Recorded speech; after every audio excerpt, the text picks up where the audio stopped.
The hospital waiting room smelled like burnt coffee and hand sanitizer. That's the first thing I remember about the worst morning of my life, not the lighting, not the sound of my own heartbeat in my ears, but that smell, stale and chemical.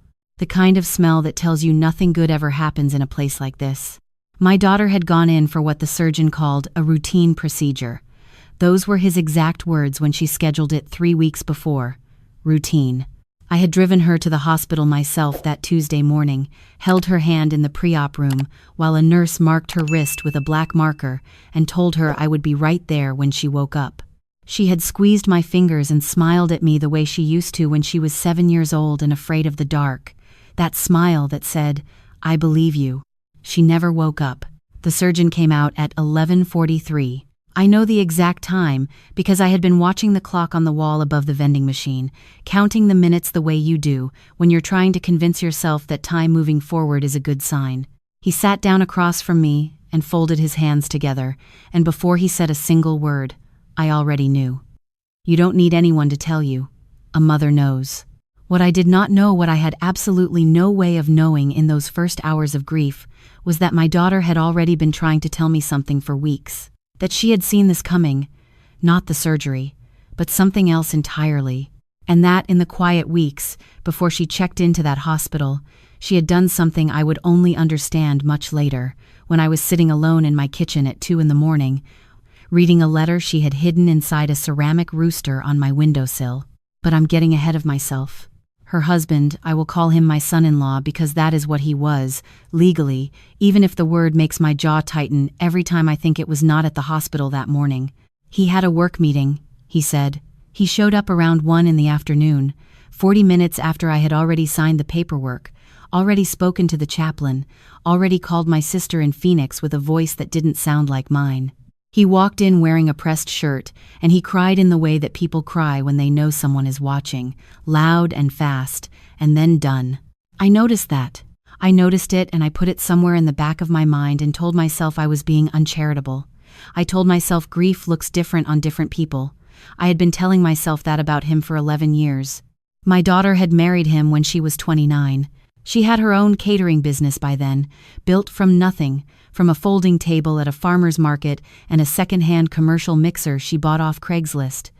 By the time she met him, the business was already doing well. By the time she died, it was worth just under $3 million. 3 locations, a small events kitchen, 12 employees. She had built every single piece of it herself. He had contributed ideas, he liked to say. Direction. He had a business degree, and he liked to use words like scalability and brand positioning over dinner, while my daughter quietly managed the actual work. In the days after her death, I stayed busy the way you do.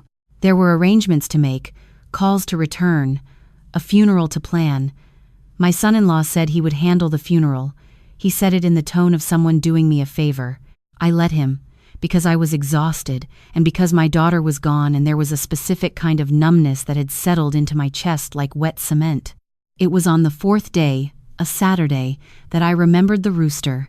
My daughter had given it to me 2 Christmases ago, hand-painted, blue and white, ridiculous and charming in equal measure. She'd set it on my kitchen windowsill herself and said, "Don't move it, Mama. It looks perfect right there." I had thought she meant aesthetically. She'd had an eye for that kind of thing. I was washing a single cup that evening. I had barely eaten all week, and my eyes landed on it the way they sometimes do when your mind is looking for somewhere harmless to rest. Something made me pick it up. I don't know what. Call it instinct. Call it whatever you want. I lifted it, and there was a folded envelope underneath, taped to the ceramic base with a small piece of masking tape. My name was written on it in her handwriting. I set the cup down in the sink and sat at the kitchen table and opened it with hands that had stopped shaking 3 days ago and started shaking again. There were 2 things inside. A handwritten letter, 4 pages, front and back, and a smaller sealed envelope she had labeled, "Give this to your attorney first." I read her letter 3 times before I could process what she was telling me. She had been scared. Not of the surgery, though that was part of it. She was scared of her husband. Scared of his mother, who had been involved in their finances in ways my daughter had never been entirely comfortable with. She wrote about accounts she wasn't allowed to access, about decisions made without her, about a life insurance policy she had discovered that listed his mother as the secondary beneficiary. She had asked about it and been told she was being paranoid. The word paranoid appeared in her letter more than once, always in quotation marks, the way you write a word that has been used against you enough times that you can't say it straight anymore. She had updated her will 8 weeks before the surgery. A lawyer she had found on her own, not the one her husband used, not anyone connected to his family. She had gone alone on a Wednesday afternoon, told him she had a consultation with a cardiologist coming up and wanted to make sure her affairs were in order. She left the business and the majority of her estate to me. She left her husband, the legal minimum required by state law. She had gotten the whole thing witnessed and notarized, and she had not said a word about it to anyone. She had also, in those same 8 weeks, quietly transferred the deed to the Events Kitchen, which had been solely in her name from the beginning, into a trust with me as trustee. She wrote, "I don't know if I'm being smart or paranoid, but if you're reading this, Mama, I wasn't paranoid. I sat at that kitchen table until the room went completely dark. The first call I made the next morning was not to my sister, not to a friend, not to anyone who would have said what I needed to hear. The first call I made was to an attorney. Not the letter she had written that I kept, but the sealed envelope. I opened it at the kitchen table before I dialed and found a single card from a probate and estate litigation firm in the city, with a name and a handwritten note from my daughter. She's already been briefed. Tell her everything." I called at 8 in the morning. The attorney answered on the second ring as if she had been expecting me. We met that afternoon, and I brought everything. The letter, the sealed envelope, the card. She already had copies of the will, the trust documents, and a detailed timeline my daughter had apparently sent her in an encrypted email 6 weeks prior. She sat across from me, and she did not cry, and she did not tell me she was sorry in the hollow way that people say it. She laid everything out on her desk and walked me through it, section by section, and told me what my position was and what I needed to do and what I needed to not do. I needed to say nothing to my son-in-law. Not yet. I needed to not let anyone into my daughter's office at the Events Kitchen. I needed to document everything. I went home that evening and I felt, for the first time since that hospital waiting room, that I could breathe. On the 9th day, after my daughter's death, my son-in-law called me. His voice was carefully warm, the way it always was when he wanted something.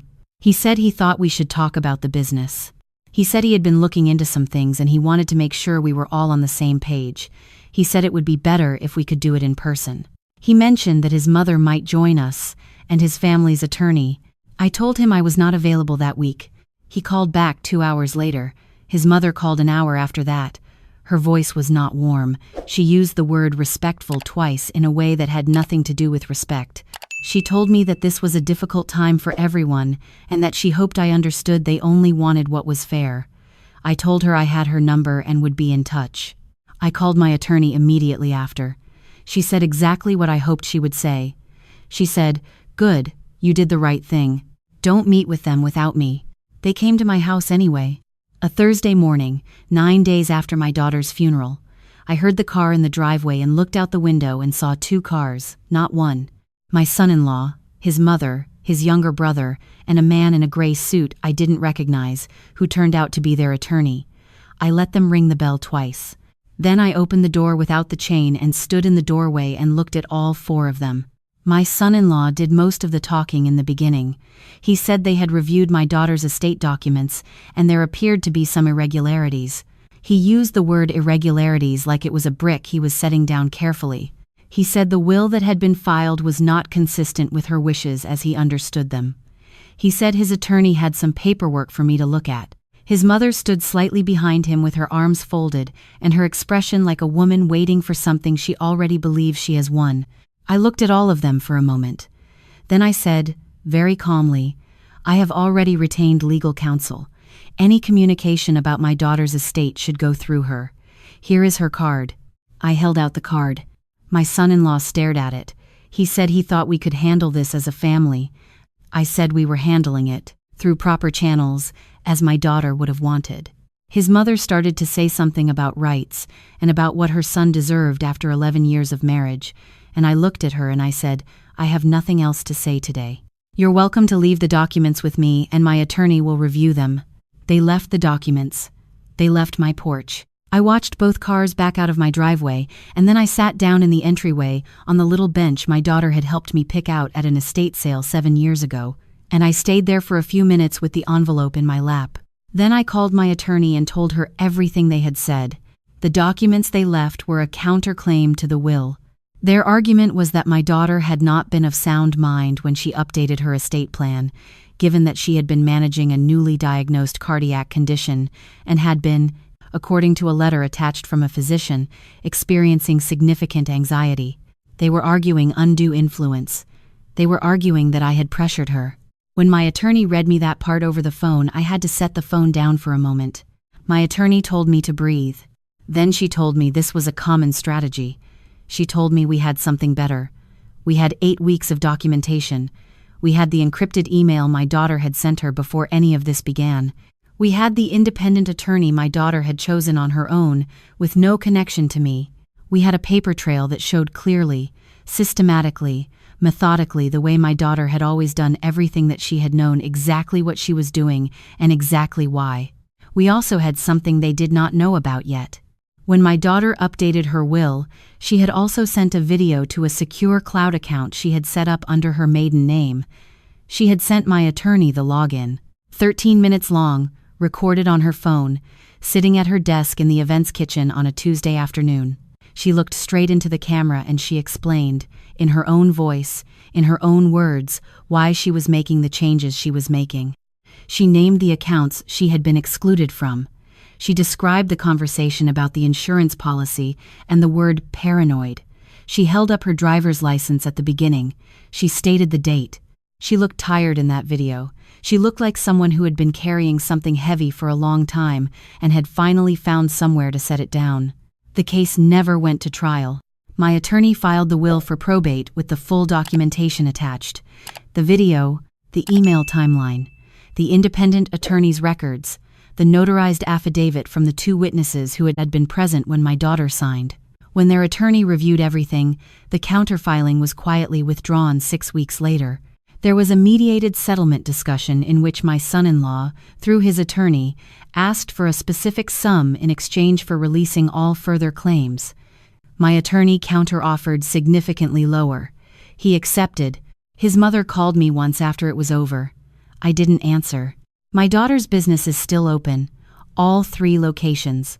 The 12 employees still have their jobs. I hired a general manager, a woman who had worked with my daughter for 6 years and knew the operation better than anyone. I go in on Tuesday mornings to sit in the office and drink coffee and look at the framed photo my daughter kept on her desk, the 2 of us at her first farmer's market, in the early days when the folding table barely fit everything and we were laughing at something I can't remember anymore. I kept the ceramic rooster on my kitchen windowsill. I am never moving it. There are things I wish I had known earlier, things I wish I had seen before she had to go and hide letters under decorative birds just to make sure someone was paying attention.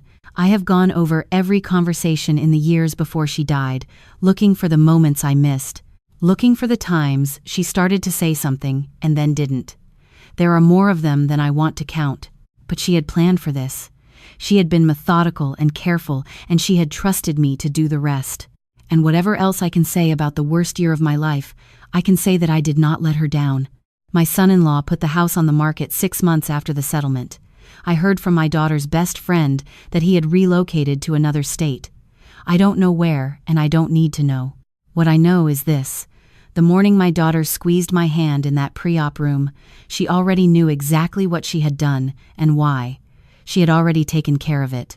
She had looked at the situation she was in, assessed it with the same clear eyes she used to run 3 kitchens and manage 12 people and build something from a folding table in a parking lot, and she had made a plan. She had protected herself the only way she could at that point. She had trusted me with the rest. I don't know if she was afraid. I think she probably was. I think she was also, underneath the fear, very sure of herself. That was always her way. She got that from somewhere. I'd like to think she got at least some of it from me. On the 1-year anniversary of her death, I went to the events kitchen early, before anyone else arrived. I sat at her desk and I held the framed photo and I talked to her the way you talk to someone when you're not sure if they can hear you but you need to say it anyway. I told her that the lemon tart her head baker had been perfecting was finally right. I told her the Tuesday morning regulars still ask about her. I told her we had won, in every way that matters. Then I went out to the floor and turned on the lights and unlocked the door and got to work. She would have wanted it that way.